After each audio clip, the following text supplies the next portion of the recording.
आइए शुरू करते हैं पेपर करेंसी, लेकिन उसके पहले हम causes of the breakdown of the gold standard देखेंगे। अभी देखिए, गोल्ड स्टैंडर्ड के ब्रेकडाउन होने के, बंद होने के या शिफ्ट होने के बहुत सारे कारण हैं। उनमें से कुछ कारण हमने लिए हैं। Number 1, uneven distribution of gold.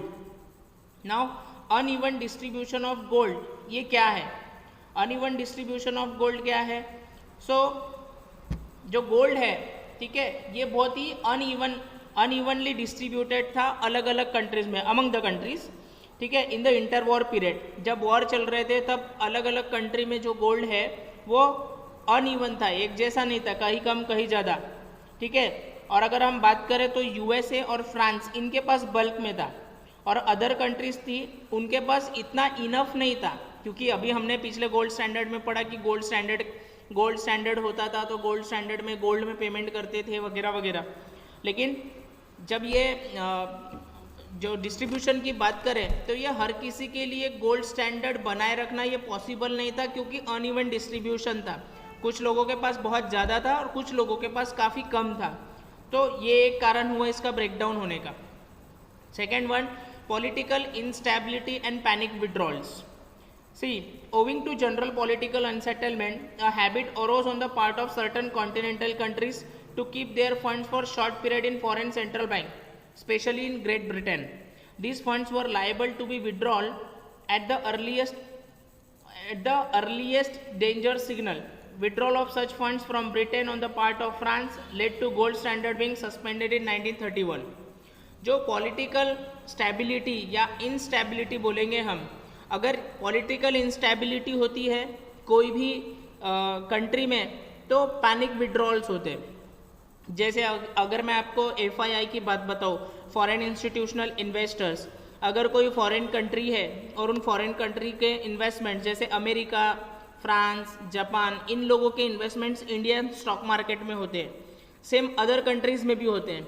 तो अभी चाइना और इंडिया का लैंड डिस्प्यूट चल रहा है, और सिर्फ इंडिया के साथ नहीं, चाइना 3-4 लोगों के साथ लैंड डिस्प्यूट कर रहा है। तो अभी आप देख रहे होगी कि रिसेंटली न्यूज़ है कि इंडिया ने 59 जो एप्लीकेशंस है चाइना के उसको बैन कर दिया है, राइट।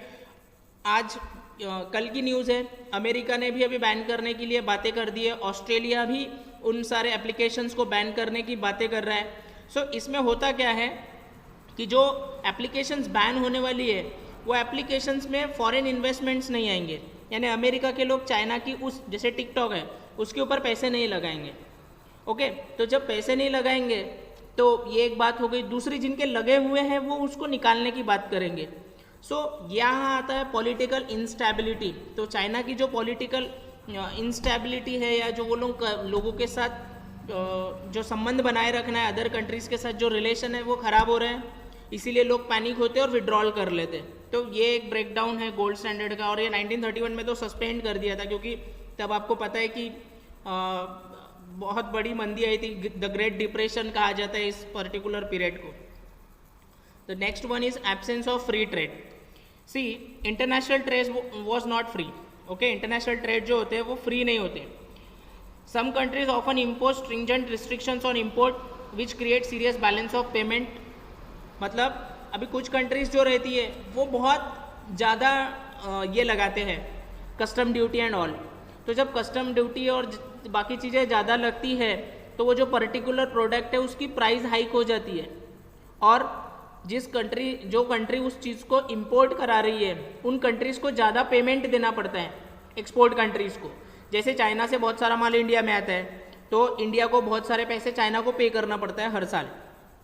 ओके, लेकिन अब इंडिया के पास गोल्ड स्टैंडर्ड है नहीं, उतने गोल्ड है नहीं पेमेंट करने के लिए, तो ये एक दिक्कत आती थी, ठीक है। तो ये भी एक कॉजेस है ब्रेकडाउन होने का gold standard. Next, war debt. अब देखिए, वॉर डेट क्या है कि जब वॉर होता है, ओके, वॉर डेट्स में क्या आएगा कि जब वॉर होता है तब बहुत पैसे लगते हैं, ठीक है। और जब बहुत पैसे लगते हैं तो आप क्या होता है कि जो क्रेडिटर कंट्री रहती है, मतलब जिसको पैसे देने रहते हैं, अब वो कंट्री के पास इतने पैसे होते नहीं हैं, ठीक है। जैसे अगर अभी इंडिया और चाइना का वॉर हो गया, ओके, तो वॉर के वक्त हमें बहुत सारे वेपन्स लगेंगे, टैंक लगेगी, हेलीकॉप्टर्स लगते हैं, बहुत सारी चीज़ें लगती है। तो ये अगर हमारे पास शॉर्ट है या कम है या है ही नहीं, तो हम ये सारी चीज़ें खरीदते हैं, रशिया से खरीदते हैं, अमेरिका से खरीदते हैं, राइट। तो रशिया और अमेरिका से जब हम ये सारी चीज़ें मंगवाएंगे तो मंगवाने के बाद इनको पेमेंट भी देना पड़ेगा हमें, राइट। और इनको पेमेंट देने के लिए उतना गोल्ड हमारे पास होना चाहिए, ठीक है। मतलब हमारे पास 100 रुपये का गोल्ड रखा है, लेकिन वॉर में हम पर कर्जा 500 रुपये का चढ़ गया है, तो हम कहाँ से इन लोगों का पैसा या पेमेंट करेंगे। तो ये एक दिक्कत आती थी गोल्ड स्टैंडर्ड के वक्त। तो वॉर डेट में हम ये बात कह सकते हैं।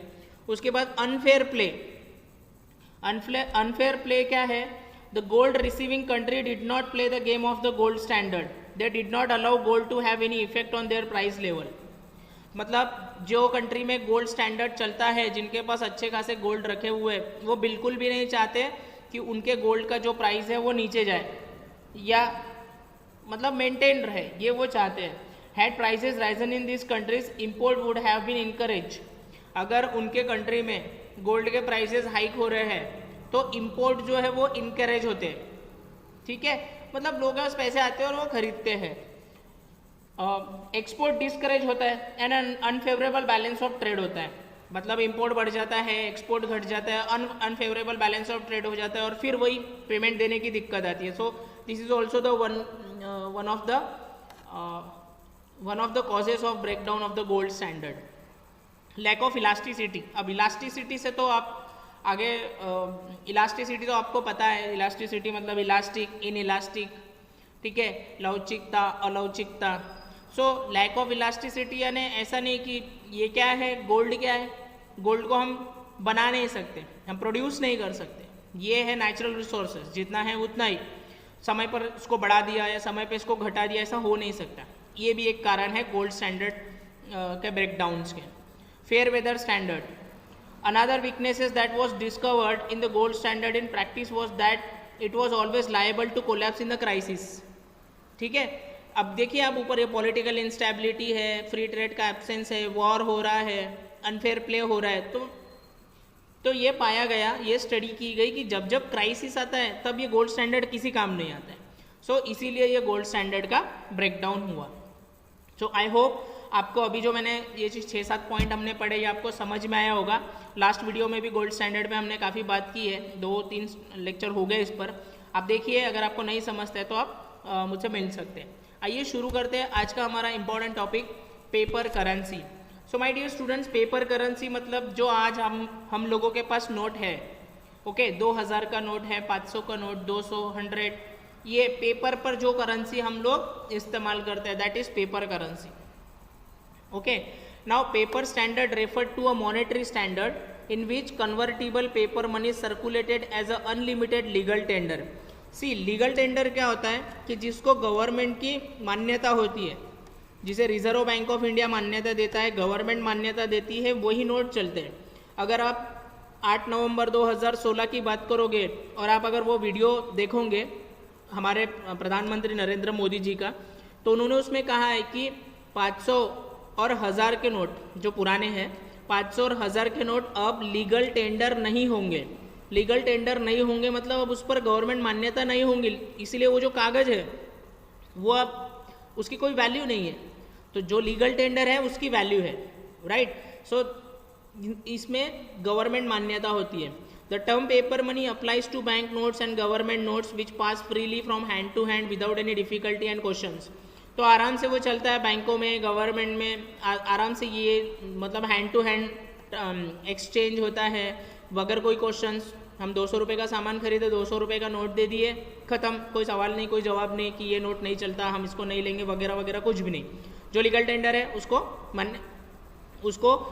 हमारी कंट्री में हर जगह एक्सेप्ट किया जाता है। Under paper money standard, although the standard money is made of paper, ठीक है, सारी स्टैंडर्ड मनी पेपर से बनती है। Both currency and coin serve as a standard money. See, जो करेंसी है उसको भी और कॉइन्स को भी हम स्टैंडर्ड मनी कंसीडर करते हैं, स्टैंडर्ड मनी चलती है पेमेंट के लिए। वैसे अभी हमारे देश में जो नोटों की अगर हम लोग बात करें तो नोट बनाने का अधिकार रिजर्व बैंक ऑफ इंडिया के पास है। Reserve bank of India act 1934 के सेक्शन 22 के हिसाब से रिजर्व बैंक ऑफ इंडिया को भारत में पैसा छापने का अधिकार है, ओके। फिर भारत में जो फेक करेंसी है उसे ढूंढ के डिस्ट्रॉय करने का अधिकार भी आरबीआई के पास है। फिर इसमें पेपर्स करेंसी के भी काफ़ी प्रकार होते हैं, अनफिट करेंसी होती है, सॉइल्ड नोट होते हैं, वो डिस्कस करेंगे हम, ठीक है। एंड कॉइन्स जो है उसको गवर्नमेंट ऑफ इंडिया बनाती है, इसलिए आप जब भी देखोगे तो नोटों पर रिजर्व बैंक ऑफ इंडिया लिखा होता है और कॉइन्स पे गवर्नमेंट ऑफ इंडिया लिखा होता है। वैसे रिजर्व बैंक ऑफ इंडिया ही बताती है गवर्नमेंट को कि हमें इतने कॉइन्स चाहिए, तब जाके गवर्नमेंट कॉइन्स बनाती है, ओके। और 1 रुपये का नोट जो है वो मिनिस्ट्री ऑफ फाइनेंस बनाती है, 1 रुपये का पेपर करेंसी, पेपर नोट। उसके बाद के सारे note reserve bank of India बनाता है। Serve as a standard money for the purpose of the payment. No gold reserve are required to back domestic paper currency और टू फैसिलिटेट फॉरेन पेमेंट। क्या बोल रहा है कि इसके लिए हमें पीछे कोई भी गोल्ड रिजर्व रखने की ज़रूरत नहीं है फॉरेन पेमेंट करने के लिए या उसे फैसिलिटेट करने के लिए। The paper standard is known as manages standard because the quantity of money in circulation is control and manage by the monetary authority. अब क्या बोल रहे हैं कि पेपर स्टैंडर्ड जो है इसको मैनेजेस, ये स्टैंडर्ड को मैनेज करता है क्योंकि क्वांटिटी जो है मनी की वो उसको सर्कुलेशंस में लाना, उसको कंट्रोल करने का काम मॉनेटरी अथॉरिटी करती है। और मॉनेटरी अथॉरिटी भारत में आरबीआई है और जनरली हर कंट्री की सेंट्रल बैंक होती है। हमारे कंट्री के central bank reserve bank of India है। With a view to maintain stability in price and income in country, ठीक है। ऐसा आरबीआई के पास पैसा छापने का अधिकार है, तो ऐसा नहीं कि मनमानी बहुत सारे पैसे छाप दिए और सबको पैसे दे दिए, उसका भी एक अलग इम्पैक्ट होता है। बहुत सारे पैसे छाप के अगर लोगों को दे दिए तो उससे डिमांड क्रिएट होती है, हर किसी के पास पैसा आता है, डिमांड क्रिएट होती है, उन वस्तुओं के दाम बढ़ते हैं और देश में महंगाई आती है, इसलिए उन सब चीज़ों को मेंटेन किया जाता है। वो मैं बताऊंगा अगले 1-2 लेक्चर बाद हम उस पर डिस्कस करेंगे। After the general breakdown of gold standard in 1931 almost all the country of the world shifted to paper standard. See 1931 में गोल्ड स्टैंडर्ड का ब्रेकडाउन होने के बाद सारी कंट्री जो है वो पेपर स्टैंडर्ड पर आ गई। वैसे पेपर स्टैंडर्ड पे आने से पहले भी इसके कुछ मेथड्स है, नोट इशू करने के मेथड है, जिसमें फिक्स फिड्यूसरी सिस्टम आता है, ओके, प्रोपोर्शनल रिजर्व सिस्टम आता है, मिनिमम रिजर्व सिस्टम आता है, तो उसको भी हम अगले लेक्चर में डिस्कस करने वाले हैं, तो आपको पूरा आइडिया क्लियर हो जाएगा पेपर करेंसी का, ठीक है। तो आइए आगे देखते हैं प्रिंसिपल ऑफ नोट इशू। अब नोट इशू के प्रिंसिपल्स क्या है? एक है करेंसी, दूसरा है बैंकिंग। सी करेंसी प्रिंसिपल क्या है? इस प्रिंसिपल के हिसाब से notes are to be issued only to the extent gold or silver is held in reserve. This method insists of 100% gold or reserve silver reserves. The principle inspire full confidence in the mind of the people, is safe and work automatically, but the principle makes the method of note issue inelastic and expensive. क्या बोलते हैं कि ये जो currency principal है, इसमें अगर आपको 100 रुपये का नोट बनाना है तो आपके पास 100 रुपये का सोना या 100 रुपये का चांदी, 100 रुपये का गोल्ड या 100 रुपये का सिल्वर बैक में होना, रिजर्व्स में, ताकि पब्लिक का कॉन्फिडेंस बने इन सब चीज़ों पे, ठीक है। लेकिन ये मेथड इनइलास्टिक थी क्योंकि गोल्ड आपके पड़ेंगे तभी आप नोट बढ़ाओगे, राइट, और एक्सपेंसिव थी, तो ये दिक्कत थी, आगे डिस्कस करेंगे। Then banking principle, this principle is based on the theory that the only considerations in the regulations of note issue should be whether it is made in pursuance of legitimate needs of the country. Expensive shows only a small portion of notes is returned to the currency authority for conversion. Therefore 100% backing in gold for notes in circulation is not necessary, ठीक है। This principle makes the method of note issue elastic and assist in the development of an economy. अब ये क्या बोल रहा है कि ये जो प्रिंसिपल है ये इस थ्योरी पर बेस्ड था, that is considerations in the regulation of note issue should be whether it is made in pursuance और legitimate need of the country. Expensive shows only a small portion of note is returned to the currency authority for conversion. Therefore 100% backing in gold for notes in circulation is not necessary. अभी क्या था कि इसमें जो note बनाए हैं वो note खराब हो जाते थे, खराब होने के बाद वो नोट वापस रिजर्व बैंक ऑफ इंडिया के पास जमा हो जाते. खराब हो जाना मतलब फट जाना, गल जाना, नोटों पे कलर लग जाना, आप देखते होंगे चलते नहीं है फिर बाजार में वो नोट, उसी को म्यूटिलेटेड नोट और एक 2-3 नाम है म्यूटिलेटेड नोट, और अभी मैंने बताया था इसके पहले. तो ये जो सर्कुलेशन से निकल जाते वापस आ जाते, फिर आरबीआई को फिर से उतना पैसा छापना पड़ता. तो बाद में ये समझ में आया कि जितना गोल्ड है उतना पैसे रखने की ज़रूरत नहीं है, हम गोल्ड कम रख के भी ज़्यादा पैसे रख सकते हैं, ठीक है. ये सब चीज़ें हम सीखेंगे अभी आगे, okay. So this was the banking principal. फिर उसके बाद मेरिट्स ऑफ पेपर करेंसी। अब पेपर करेंसी आ गया तो इसके मेरिट्स क्या है? तो मेरिट नंबर 1 इकोनॉमिकल है, ठीक है। इकोनॉमिकल है मतलब कम पैसे लगते हैं। अगर आप नोटों की बात करोगे, आप अभी गूगल भी करोगे तो आपको समझ में आ जाएगा। 1000 रुपये का जो नोट था, ओके, मैं कॉम्पिटिटिव में भी पढ़ाता हूँ तो मुझे पता है, 1000 रुपये का जो नोट था उसको बनाने के लिए 3 रुपये 27 पैसे लगते हैं। मतलब टोटल कॉस्ट, मतलब वो पेपर, उस पेपर पे प्रिंटिंग, ओके, प्रिंटिंग का सारा खर्चा आ गया उसमें, फिर उसमें गवर्नर की साइन, एवरीथिंग। तो एक नोट बनाने के लिए कॉस्ट लगती थी 3 रुपये 27 पैसे। लेकिन वो नोट चलता कितने में? 1000 रुपये। 1000 रुपये बोल के आप उसके एवज में 1000 रुपये की चीज़ें खरीद सकते हो भारत में। सो इस तरीके से इकोनॉमिकल हो गया, मतलब बहुत कम, मतलब 3.25 रुपये 3.5 रुपये उसको बनाने का खर्चा, और उसको हम चलाते हैं एज 1000 रुपये। तो ये हो गया एक इकोनॉमिकल, ठीक है। It is economical since it does not cost much, since no gold coins are in circulation and no gold reserves are required. कोई गोल्ड रिजर्व्स रखने की भी ज़रूरत नहीं है, लेकिन पहले थी, पहले कुछ रखते थे, फिर थोड़ा बढ़ गया बाद में और उसको बढ़ा दिया गया। मतलब जो गोल्ड था पहले 100 रुपये का रखते थे, फिर उसको कम किया, फिर उसको बंद किया। अभी गोल्ड जो है वो बहुत, गोल्ड बिल्कुल हम लोग नहीं रखते हैं पेपर करेंसी के पीछे। Convenient, convenient. So paper currency convenient कैसे है? Paper currency is convenient as a large amount can be carried inconveniently and also stored. Okay, convenient कैसे है कि अगर जैसे आपके पास पैसे हैं, पेपर करेंसी है, तो ज़्यादा हेवी नहीं होता है, राइट। आप इसे कहीं भी कैरी कर सकते हैं, आराम से कैरी कर सकते हैं, कहीं भी लेकर जा सकते हैं, ठीक है। तो इस तरीके से जो पेपर करेंसी होता है वो कन्वीनियंट होता है। आप इसको इजीली और आराम से ये कर सकते हैं, एक जगह से दूसरी जगह पे ट्रांसफ़र कर सकते हैं, साथ में लेकर जा सकते हैं, कन्वीनियंट होता है बहुत। Proper use of gold, see under this method wastage of gold is avoided. अभी इसका एक फ़ायदा ये भी है कि भैया जो गोल्ड है हमारे देश में, हमारे पास, उसका प्रॉपर यूज़ करते हैं हम लोग, उसका जो मतलब उसका वेस्टेज अवॉइड होता है। And the precious method become available for industry and ornament purpose, ठीक है। तो फिर इंडस्ट्री या ऑर्नामेंटल पर्पस में हम लोग उसका इस्तेमाल कर सकते हैं गोल्ड का। तो ये वन ऑफ द मेरिट्स है। उसके बाद है इलास्टिक। अब इलास्टिक क्या है? Paper money is absolutely elastic as it can be increase or decrease at will issuing authority. See, ये इलास्टिक है। जैसे गोल्ड तो हम लोग नहीं बना सकते। गोल्ड क्या है? तो गोल्ड ये है, नेचुरल रिसोर्सेस है, तो वो कभी भी बढ़ा दिए घटा दिए ऐसा नहीं होता। लेकिन नोटों में हम ऐसा कर सकते हैं, हमें जब ज़रूरत है हम तब पेपर करेंसी प्रिंट कर सकते हैं, जब ज़रूरत नहीं है तब नहीं कर सकते हैं।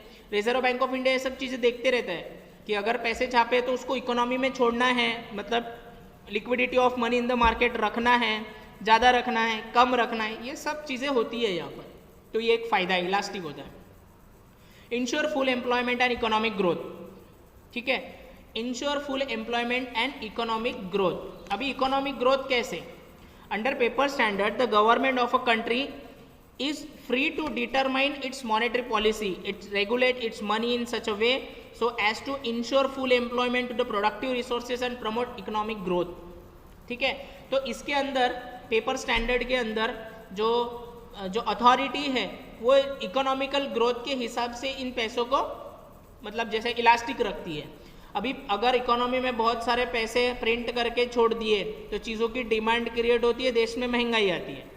अब महंगाई अगर आपके देश में आ गई तो आपको दिक्कत हो सकती है, इसलिए उसको कंट्रोल करना। दूसरी बात, अगर आपने बहुत कम पैसे छापे और इकोनॉमी में बहुत कम पैसे दे रहे तो लोगों के पास खर्चा करने के लिए पैसे ही नहीं रहेंगे और इससे डिमांड जो है वो गिर जाएंगी, तो फिर डिफ्लेशन की तरफ भारत जाएगा।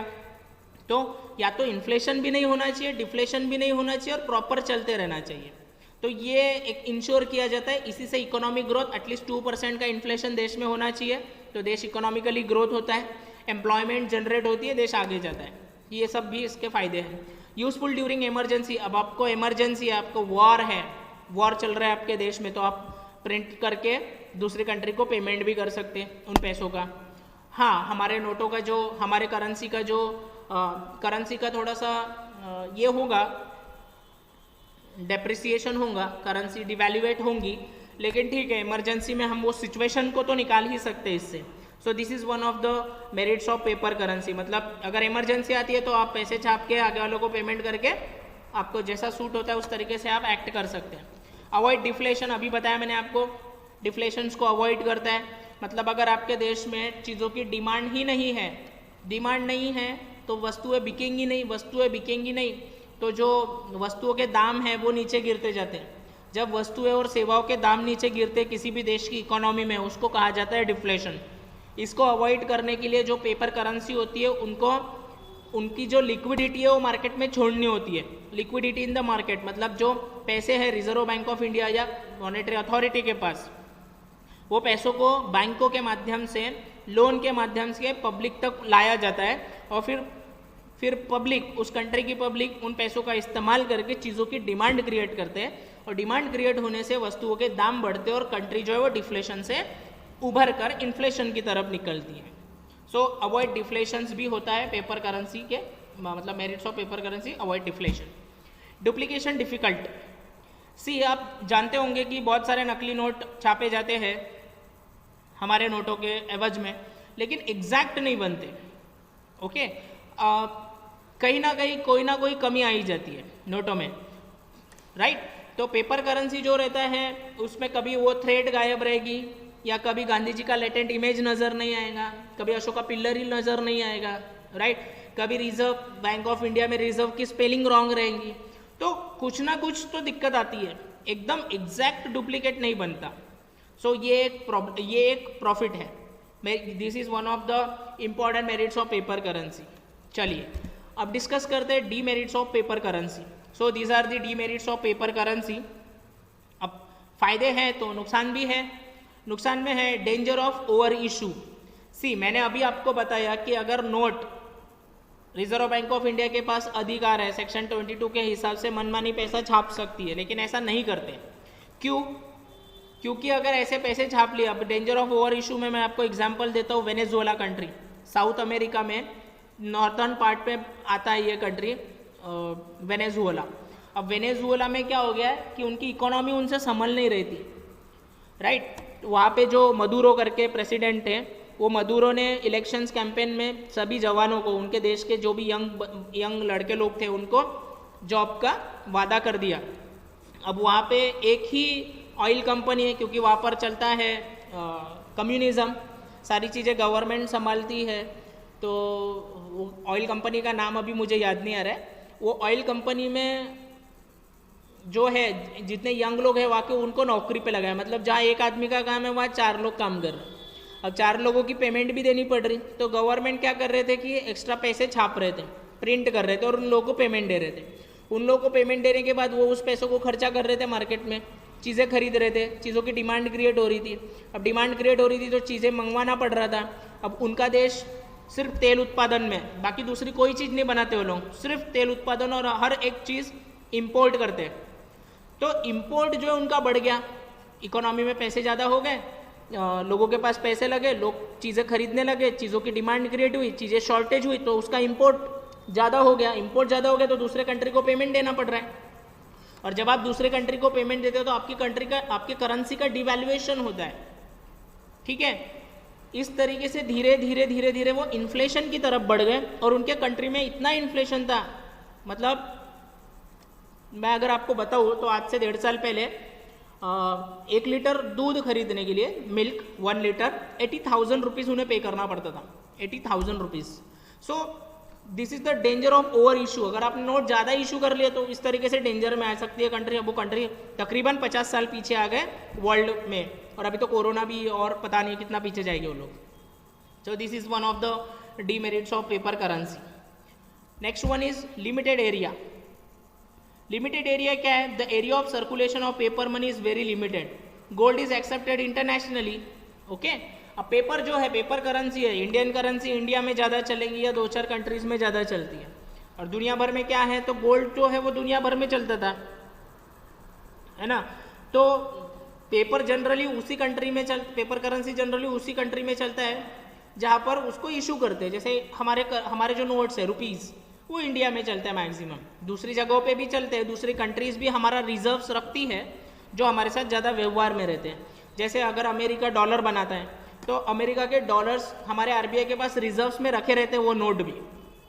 क्यों? क्योंकि कल अगर अमेरिका को पेमेंट करना रहा हमें तो हम तभी के तभी तुरंत डॉलर की जो डिमांड है उसको क्रिएट नहीं करेंगे, हम हमारे घर में यानी आरबीआई के पास जितना डॉलर फिलहाल रखा है उससे पेमेंट करते हैं, और आगे जब डॉलर के प्राइसेस नीचे आते हैं तब उसको बाय करना चालू करते हैं। सो इस तरीके का थोड़ा सा इस्तेमाल भी करते हैं इकोनॉमी को संभालने के लिए, बट लिमिटेड एरिया है, एक जिनके साथ ज़्यादा व्यवहार नहीं करते वहाँ चलते नहीं है, तो लिमिटेड एरिया होता है, जो करेंसी चाहती है वही चलता है। Sorry, less stable. See, paper money has less stability of value also for the reason that it has only one use, namely its monetary use. The metal on the other hand have an equal or greater use in art, for which the demand is relatively constant. अब less stable क्या है कि paper ये सिर्फ आपको goods and services exchange करते वक्त, payment करते वक्त आपको इसके एक्सचेंज का काम है। अगर गोल्ड है तो गोल्ड से आप 10 चीज़ें अलग बना सकते हो, मतलब एक्सचेंज के भी काम आती है और 10 चीज़ें अलग बना सकते हो, या और कोई मेटल होगा तो उससे 10 चीज़ें बना सकते हो। तो ये एक पार्ट है इसमें, डीमेरिट्स ऑफ पेपर करेंसी में लेस स्टेबल, यानी ये सिर्फ पेमेंट के ही लेन देन में काम आता है। No tracing. Another disadvantage is in that paper money has no tracing, each notes has a subscription bearer, therefore it is very difficult to determine the initial receipt and well as a spending. Trace नहीं कर सकते किसने बनाया, कौन चला रहा है, कौन इस्तेमाल कर रहा है and all. This is one of the demerits of paper currency. Inflation. अभी ऊपर जो डेंजर ऑफ ओवर इशू है, ज़्यादा इशू कर दिए तो इन्फ्लेशन होता है, और इन्फ्लेशन फिर बहुत इकोनॉमी के लिए बहुत डेंजर होता है। इन्फ्लेशन के काफ़ी प्रकार होते हैं। इन्फ्लेशन डिमांड पुल इन्फ्लेशन होता है, कॉस्ट पुल इन्फ्लेशन होता है, वेज पुश इन्फ्लेशन होता है, फिर उसके बाद इसमें एक इन्फ्लेशंस के और एक 4 पार्ट है, creeping inflation, trotting, galloping, hyper inflations. ये कभी इन्फ्लेशंस के टॉपिक में हम इसके ऊपर डिस्कशन करेंगे। सो पेपर करेंसी अगर ज़्यादा छाप दिए तो उससे देश में इन्फ्लेशंस भी आते हैं। डेंजर ऑफ मिस मैनेजमेंट, तो अभी ये एग्जाम्पल है जो मैंने आपको वेनेजुएला कंट्री के बारे में बताया। अगर आप पैसों का मिस मैनेजमेंट करते हो, प्रॉपर तरीके से मैनेज नहीं करते हो, तो देश डेंजर की तरफ जाता है। Paper currency system can serve the country only if it is properly and efficiently manage. A minor mistake can lead to inflation और डिफ्लेशंस इन द इकोनॉमी। अभी मैंने बताया आपको कि देश में जो इन्फ्लेशन है, मुद्रास्फीति, और जो डिफ्लेशन है उसको मेंटेन करने की ज़रूरत है। या तो एक तो आपके देश में महंगाई भी ज़्यादा नहीं होनी चाहिए, इन्फ्लेशन, और दूसरा आपके देश में डिफ्लेशन यानी वस्तु और सेवाओं के दाम भी बहुत ज़्यादा नहीं गिरने चाहिए, नहीं तो आपका इकोनॉमिकल ग्रोथ नहीं होता। तो इन दोनों के बीच में रखना पड़ता है, इकोनॉमी बीच में चलानी पड़ती है इन दोनों के, तो उसके लिए मैनेजमेंट बहुत सॉलिड होना। अगर आप मिस मैनेजमेंट करते हो, जैसे कि अभी मैंने मदुरो का एग्जाम्पल बताया आपको वेनेजुएला कंट्री के, तो आपका देश इन्फ्लेशन या डिफ्लेशन कहीं भी जा सकता है। So danger of mismanagement, तो this is one of the demerits of danger of mismanagement. Then misuse by government, when it is not possible to collect sufficient revenue in the form of taxes and debts, government resorts of issuing notes often or unproductive purpose. See, misuse by government यानी अभी जैसे government, जो भी government है, मौजूदा government जो है, जो रूलिंग पार्टी है, इनको देश चलाना है। देश चलाने के लिए लोग बजट बनाते हैं हर फरवरी में। बजट में 2 पहलू होते हैं, पैसा कहाँ से आएगा और दूसरा पैसा कहाँ खर्चा होगा। तो एक होता है रेवेन्यू रिसिप्ट्स, इनकम कहाँ से आएंगी, दूसरा होता है रिसिप्ट्स होते हैं और पेमेंट्स होती है, एक्सपेंडिचर। रिसिप्ट में revenue receipt, capital receipt, expenditure में भी रेवेन्यू एक्सपेंडिचर और कैपिटल एक्सपेंडिचर होते हैं। तो कभी अभी जैसे इस साल की हम लोग बात करें तो गवर्नमेंट का एक्सपेक्टेड था कि 20 लाख करोड़ इस बार आ जाएंगे हमारे पास कमाई, टैक्सेस से, नॉन टैक्सेस से, ओके। लेकिन जो खर्चा है गवर्नमेंट चलाने के लिए, देश चलाने के लिए जो खर्चा आने वाला है वो 28 लाख करोड़ का है। मतलब 20 लाख करोड़ आने वाले और 28 लाख करोड़ खर्चा होने वाले, मतलब 8 लाख करोड़ का शॉर्टेज। इसी को कहा जाता है बजट डेफिसिट। तो 8 लाख करोड़ का शॉर्टेज है, तो ये फिल कहाँ से होगा? तो उसके लिए IMF, वर्ल्ड बैंक से लोन लेंगे या खुद भी पैसा छाप सकते हैं, और खुद पैसा छाप के इकोनॉमी चलाने की कोशिश किए। जो अननेसेसरी अगर पैसे छापे, पैसे प्रिंट किए अननेसेसरी, तो फिर देश दिक्कत में आ सकता है। इसी को मिसमैनेजमेंट बोलेंगे, इससे इन्फ्लेशन हो जाएगा। सो इस तरीके का मिसयूज भी होता है, ठीक है। So this all are the points of paper currency. Next में हम लोग मेथड ऑफ नोट इशू पढ़ेंगे। फिक्स फिड्यूसरी सिस्टम क्या था, मिनिमम रिजर्व सिस्टम क्या था, प्रोपोर्शनल रिजर्व सिस्टम क्या है, इस पर हम डिस्कस करेंगे।